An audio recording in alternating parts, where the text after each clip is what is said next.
said that success has many fathers, and Harry alluded to the discussions with the Social Finance Foundation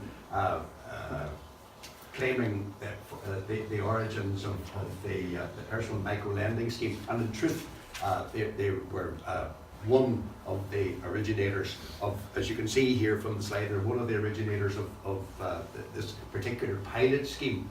But certainly that they're not the originator of personal microcredit or anything remotely resembling it. But I just wonder, when I was thinking there of success as many fathers, I wonder what has failure got? I think it's an orphan child.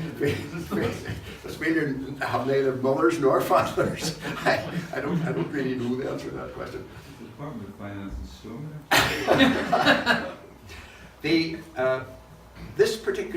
This credit unions have always lent money to people in difficulty. We always have had emergency loans, just as a matter of interest. How many of you are members of credit unions, either north or south? Yeah. Anthony asked me to give a talk on credit unions, but in particular the personal micro-lending scheme. And he said I would only have about an hour and a half. By my reckoning, I've now got less than 10 minutes. So that's fine. That's fine, because I think it's fair to say that most people have a general understanding of what credit unions do, north and south. In Northern Ireland, there's about 170 credit unions, approximately 110 of which are affiliated to the Irish League of Credit Unions, which is the umbrella body to which I belong. And in the Republic, there were about 350 credit unions. That figure is now about 250 credit unions and shrinking. The membership of credit unions isn't shrinking, the number of credit unions is shrinking, and that's by pressure of the central bank and by tacit support of the government, although they pay lip service to credit unions, but they do nothing to support credit unions in the Republic. They're central bank driven, and their focus is on supporting banks. Anyway, rant over the personal microcredit scheme. If anybody wants to ask questions about credit unions in Northern Ireland or in the Republic, feel free to ask me either immediately here or afterwards. I don't propose to go through the slides because frankly we don't have time to go through all the slides. However, they are loaded, as you can see, and if anyone would like a copy of the PowerPoint presentation, that's not an issue. All you'd have to do is just let Peter know who would like a copy of the slides, and we're happy to download them. The personal microcredit scheme in the Republic, which is what this is about, it was a pilot scheme, and it's branded as the It Makes Sense loan, because it makes sense to the individual who needs money. And my theme, the theme of this presentation and the theme of the talk today is actually not about creating debt, but about creating credit, or more correctly, a source of credit for those who need it most. Question: how is it in society that the most vulnerable pay much more for small loans to meet their needs? The people who need the money most and are least educated, least aware, they're being exploited the most, quite frankly. Interestingly, the research contrasts with the reality in a sense. It's a very real source of credit for many people in our society. Money lenders are friendly, speedy, and tempting. And there is nothing so tempting as somebody standing on your door or around the corner and saying, look, how much do you need? How much do you need? 100 quid? 500 quid? No problem. You should pay me back next week or next month. Whatever. So, friendly, speedy, and tempting, that's what the research shows. But there's a great social injustice, I believe, in Ireland. And in the British Isles, indeed. Why are exorbitant interest rates permitted by our governments and our regulators? For years, For years, we've been lobbying credit unions in Ireland, North and South, and our colleagues in Scotland, England and Wales have been lobbying our governments and our regulators to cap interest rates on small loans, small personal loans for lenders. For a long, long time, we got nowhere. Now, I'm sure it wasn't because there was a pro-banking lobby. I'm quite certain that had no part to play in the thinking of government and regulators. The banks would never have that influence at all, sure. Absolutely not. No. But we Very thought. beginning, I think, to make some roads, particularly in Britain. But Seamus said to me last night something that I repeated to Harry this morning, and that is he's afraid that credit unions are taking crumbs from the master's table. My words, but that's a very, very true and a very valid observation in my personal view. And it's happening in the Republic, and it happens throughout the length and breadth of Britain.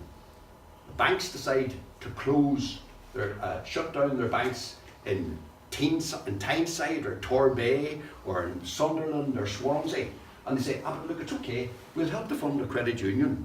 We'll help to fund a credit union to provide the necessary credit in your community. Aren't we wonderful? Aren't we wonderful?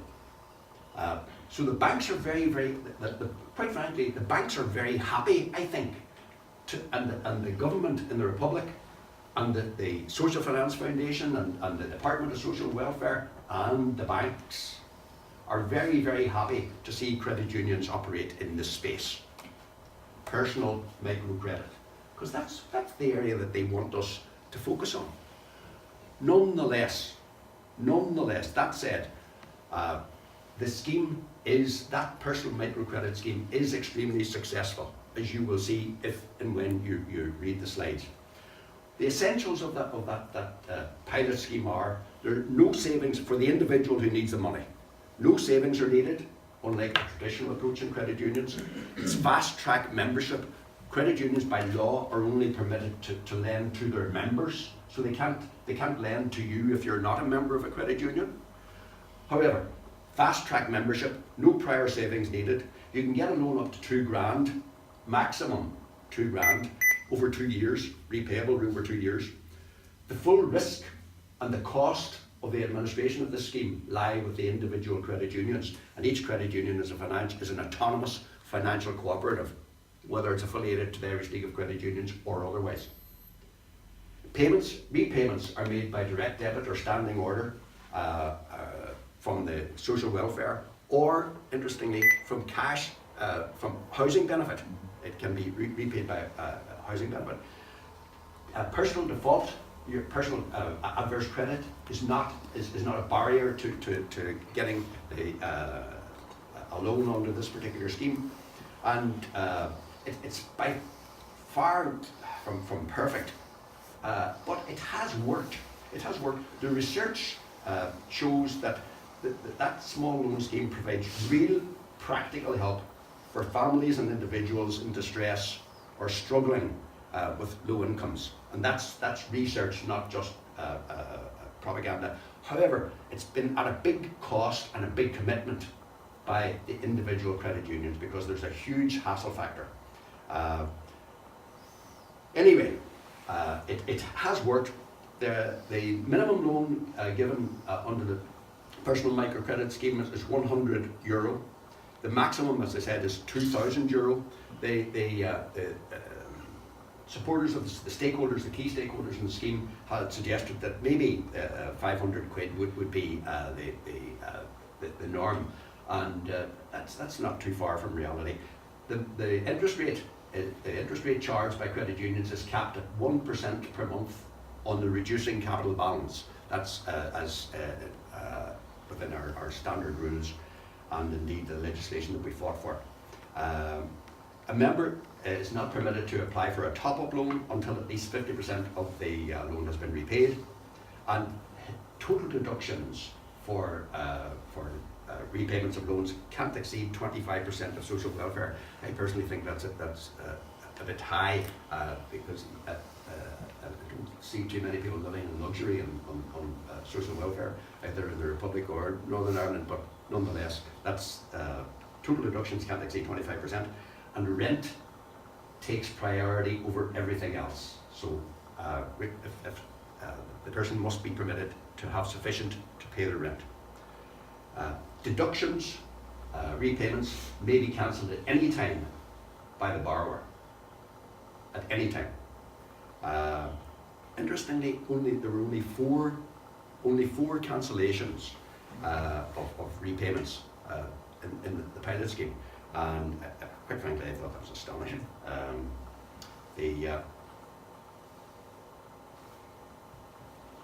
The only party which got fees for the transactions were en poste.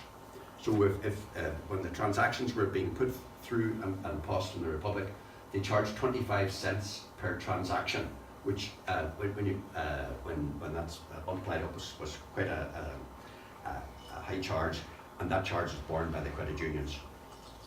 The customer research, 97% satisfied or extremely satisfied. That was incredible.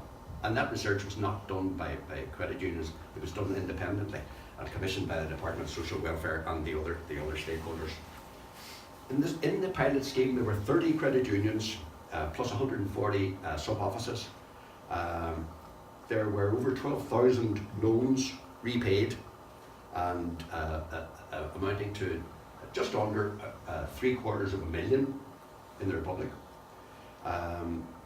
And the default rate was only 4%. And frankly, I mean, for people with a poor track record, bad credit history, etc., it's a tremendous tribute to the families, the individuals and the families who borrowed from credit unions under this particular scheme. A default rate of 4%, just under 4% in fact. There's been in the current year, well, the year just passed, I should say, 2017, there were approximately 110 credit unions that increased from the pilot scheme. 110 credit unions in approximately 250 locations because of sub-offices. And as I said, there only are 250 credit unions in the Republic now, and of that, 40 are in transfer talks. So you're talking about 110 credit unions out of only a total of 210. So the penetration is very high. The target in the Republic is licensed money lenders. It's not payday lenders who in the Republic are illegal, but they still exist, of course. But the big issue for members and for borrowers in the Republic was the promise of credit. I thought it would have been the speed of credit, you know, getting the money now. But for them, it was the promise of credit, and they were prepared to wait that extra week or so to get the loan from the credit union at a favourable rate, rather than the 178% or the 1,500% in some cases from the money lenders, licensed and unlicensed. The post for the current scheme, the research will be done now and will be begun now in spring of this year. For the scheme is operated in 2017, but I'm absolutely certain that it will again be extremely positive. I don't know what the default rate will be.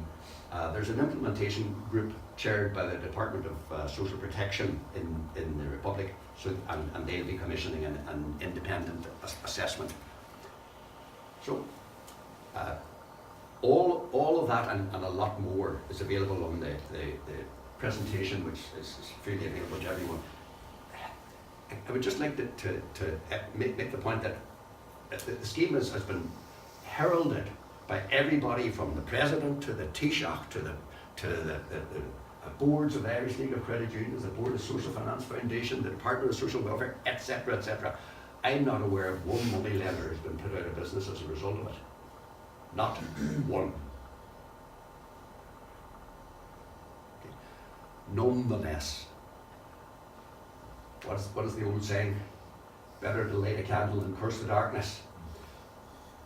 So the scheme is successful. it will continue to be successful, and credit unions will continue to lend to individuals and their families in need. That's necessary, but it's not sufficient for the success of credit unions, either in the Republic of Ireland or in Northern Ireland or elsewhere. Think back to your mathematics. Something has to be necessary and sufficient. Yes? So I am concerned, I share Seamus's concern about credit unions in the Republic, in Northern Ireland and in GB taking the crumbs from the master's table and not fighting for their rights. They are concerned very much in the credit union to which I belong at this moment in time. We made over $1 million last year in a little town in Inishowen in Donegal. We made over $1 million. The focus tends to be on ensuring the safety and the survival of the credit unions. Right? My concern is whether the fire is still in the bellies of the credit unionists who need to ensure a future and the future of their credit union, and the type of credit union that I believe in, which will be a service where people, the members, take responsibility for their own financial future, for their own personal finances, and take that responsibility. I believe it is a self-service financial cooperative, which should be owned and run by the members. Nowadays, because of pressure and regulation and pressure on people as well, it tends to be a service organisation where the service is provided at a cost, and the members are happy to take that service and take that cost. But the nature of credit unions is changing, and it will change. It'll change further. The question is, in what direction, and are we prepared? Are we prepared to be dictated by the bank, central bank, and the Irish pillar banks in the Republic? And are we prepared to be dictated by banks and regulators in the UK?